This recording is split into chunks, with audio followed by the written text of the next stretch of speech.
Bonjour Jean-François Baudin. Bonjour Nicolas. Vous recevez ce matin le commandant supérieur des Fank. Oui, Général Latil, bonjour. Bonjour Jean-François. Merci d'avoir accepté notre invitation pour faire un petit point sur l'actualité de l'armée en Nouvelle-Calédonie. On va commencer évidemment par un retour sur l'exercice Croix du Sud qui a occupé votre temps de façon intense ces dernières semaines et notamment pendant la durée de l'exercice.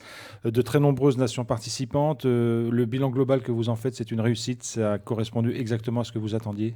Ouais, c'est une réussite. C'est une réussite avec 17 nations directement impliquées, 5 nations observatrices de cet exercice qui s'est déroulé pendant 15 jours en Nouvelle-Calédonie et à Wallis et Futuna. C'est un exercice qu'on prépare sur 2 ans. Donc arriver à un succès comme je l'ai ressenti avec autant de participants, 2000 troupes engagées, c'est pour moi une vraie satisfaction. Ouais. Alors il y a de nombreux enjeux dans cet exercice Croix du Sud. Il y a notamment le lien avec les armées des nations environnantes, voire de plus loin. Est-ce que dans cet objectif-là, cet exercice s'est bien passé? Est-ce que vous avez là encore atteint les objectifs que vous espériez? Oui, tout à fait, tout à fait. Nous avions mis la barre assez haut en termes de logistique avec un déploiement à 2000 km à Wallis, comme j'ai pu le dire. Nous avons organisé des rotations de plus de 300-350 soldats tous les 2-3 jours sur Wallis, ce qui était un défi logistique incroyable. C'est, pour vous donner un ordre d'idée, 130 000 km d'avions parcourus, 3 fois le tour de la Terre, avec près de 300 heures de vol. Donc c'était un vrai défi.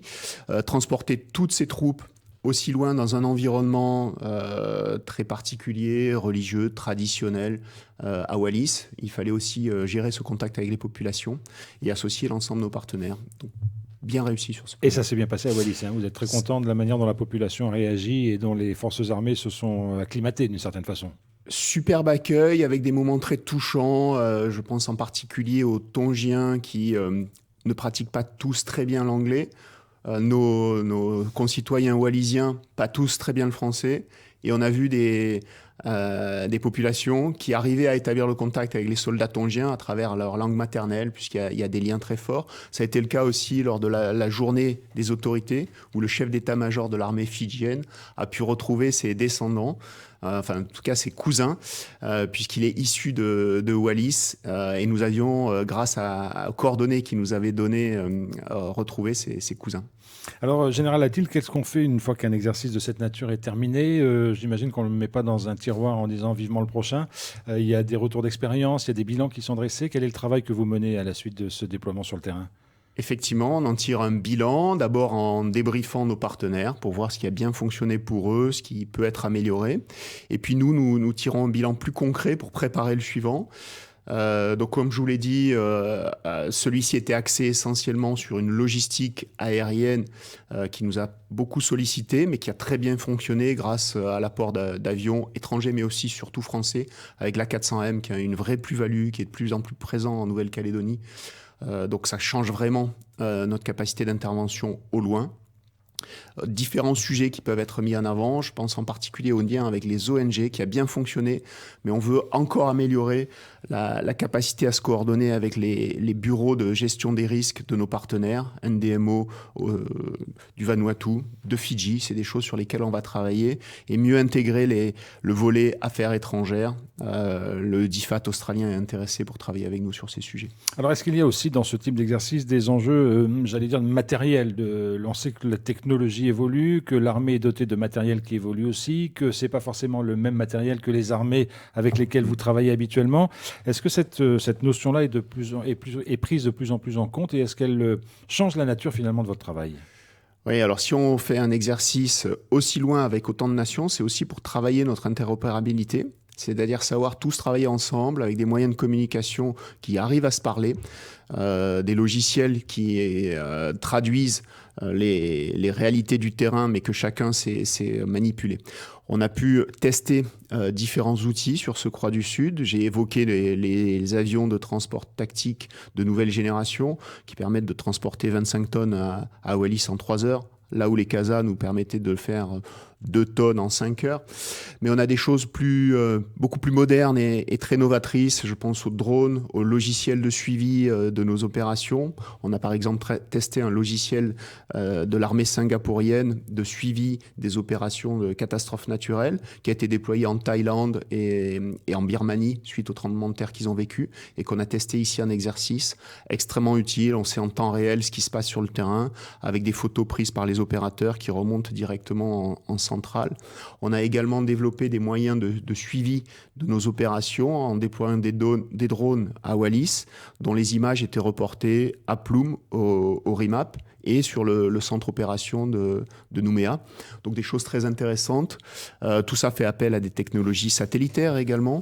On a utilisé Starlink, bien connu dans la région, mais également la constellation OneWeb, sur laquelle nous travaillons pour l'améliorer, qui sera probablement un des supports dans les années à venir, puisqu'elle est opérée en partie par Eutelsat, qui est une société française. Et l'armée, évidemment, s'intéresse de près au monde du cyber, qui est devenu un moyen de communication et, pardonnez-moi l'expression, mais parfois aussi une arme.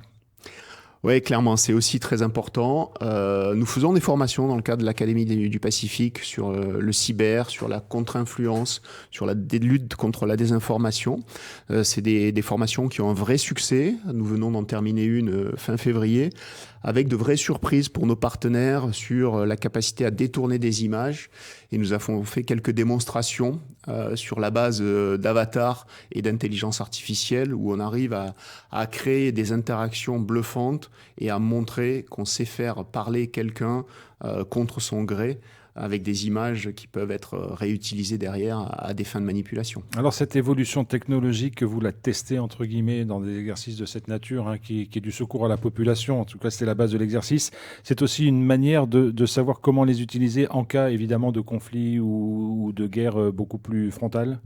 Bien sûr, ouvrir une piste d'avion à 2000 km avec une soixantaine de parachutistes qui sont largués depuis un A400M, c'est très important dans le cas d'une catastrophe naturelle, mais ça envoie aussi un message sur notre capacité à protéger les Outre-mer français, y compris au plus loin, à près de 20 000 km de la métropole.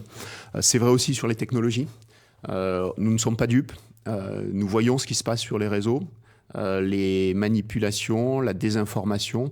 Donc on y travaille et on aide nos partenaires à monter en compétence sur ces sujets. Donc on a à la fois sur ce genre d'exercice la capacité de porter des messages qui sont des messages de secours aux populations, mais qui sont aussi des messages, s'il le fallait, d'opérations plus musclées, et en même temps de former tout le monde, d'amener tout le monde à un bon niveau.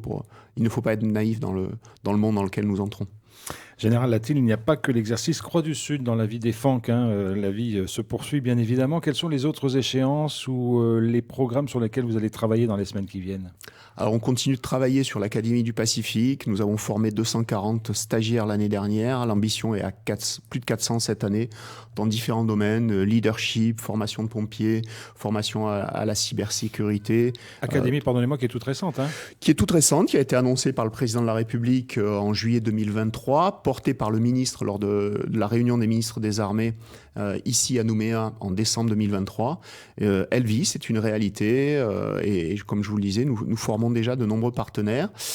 Au-delà de cette académie qui vit, différents exercices auxquels nous participons dans la région.